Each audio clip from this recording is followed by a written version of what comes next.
Welcome back. Well, Trobe University is pushing the federal government for funding, requesting $50 million from the JobKeeper scheme to keep its 3,000 staff employed. The university has seen a loss of $150 million in revenue after the coronavirus crisis closed classes and stopped the money flows of international students. Well, joining me now on our panel, Director of Policy at the Institute of Public Affairs, Gideon Rozner. He's here with me in Melbourne, along with Liberal Party Federal Vice President Tina McQueen in Sydney. I'll start with you if I can, Gideon.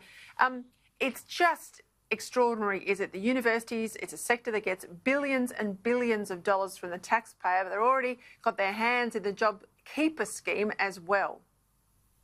Yeah, and unfortunately, actually, I think that they actually are they do qualify for the JobKeeper allowance because of a loophole, because of a technicality, because they've lost GST receipts on the back of student numbers, but that hasn't affected their grants. But the grants aren't counted towards revenue according to the federal government's test.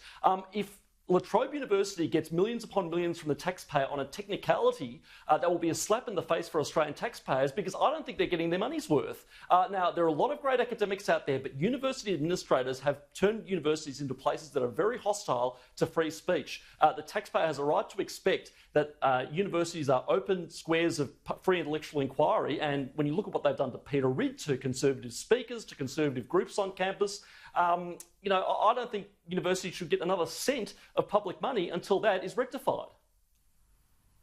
Well, and of course, one of the big issues with the universities, they've been told for years that they've got to start to de-risk their reliance or over-reliance on foreign students, and they haven't done that, and this is part of the problem. They're in trouble.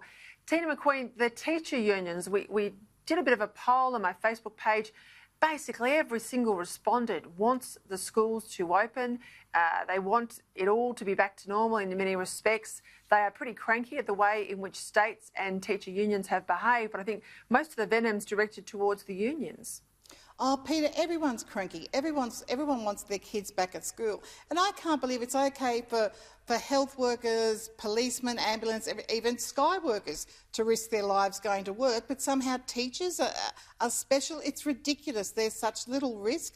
They should listen to the health experts and get those kids back to school. Otherwise, you're going to find parents killing these kids, Peter. I know my daughter's going insane. That's just one example. But it's really important that kids get back to this normal lifestyle as much as possible. And I mean, the Premier's particular Premier Gladys Berejiklian, she can't be dictated to by the union. She just can't. Our base will be up in arms if she continues to just cave into the union's wants. I have to go, Gideon Rozner, into the other issue of the week, which is the release of Malcolm Turnbull's book. Many, many years ago, you were a staffer inside the machine, so you had a first-hand view. I don't know whether you've read the book either. I said at the start of the week, look, whatever happens with books, the book and book sales, it will be a bestseller. Even if Malcolm Turnbull has to buy up copies and stick them in his basement, he will not have this book fail. Already online, it's down to $8. I saw the selling price originally was something like $55.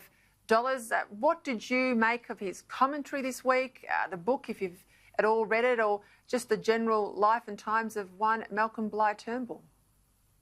Yeah, look, well, if forget a bigger picture, it should be called a lower price tag. Look, my theory on Malcolm Turnbull, or my new theory is this: what he really misses is being faded by the leather jacket Q&A brigade. He loved always being told that, oh, you're the kind of Liberal we'll vote for, Malcolm. And this book is a kind of mea culpa and a kind of way of ingratiating himself with that same group of people. He's spinning this absurd myth that he was torn down by a group of nefarious right-wing thugs and media barons and fossil fuel interests who thought he could win. Look, the bottom line is this, Peter, as you and I well know, and I worked in the Abbott government and the Turnbull government, and the decline in professionalism, in discipline, in messaging, in overall competence between one government and the other, as somebody who saw it from the inside, is very stark. And I can absolutely hand on heart say that 90% of what I've read in public reports that was in that book in terms of the assessment of the governments is complete and utter fake news. Peter, can I just say, Peter? Yeah, Tina, I'm going to come to you. I'm going to come to you because I noted comments today a series of tweets from Troy Bramster, who interviewed Malcolm Turnbull. Troy said he was bullied and pushed around by Malcolm Turnbull. Malcolm denied it. Then Troy said, well, hang on, I've got a tape recording and Malcolm now wants the tape because he can't dispute what Troy is saying. You represent the party members, the Liberal Party members, Tina. What is their view? Well, I'm telling you, the party members have wanted Turnbull gone since 2015, Peter. I can promise you there have been plenty of motions put up to suspend that man. What disgusts me and the experts I've read, for a Prime Minister who was big on bullying, what he's done in particular to you, Peter, you guided our party to win 25 seats, not to mention what your husband Brian did for the party as well, is an absolute disgrace. And I do note, Peter, when you weren't in the office and Brian was no longer involved at a federal executive level, we lost 14. I mean, the guy's a nut job, and I'm furious. And Peter, I just want to apologise on behalf of the Liberal Party to what you've been through. You're magnificent. We love you, and you're an example of what all women should be. I have broad shoulders. I have broad shoulders, and I can. Look, we can all see fake news as far as we can throw it. The fact that Malcolm Turnbull even admitted in The Australian this week that he's got no friends left in politics and he hasn't spoken to anyone since he walked out the door, well, surprise, surprise.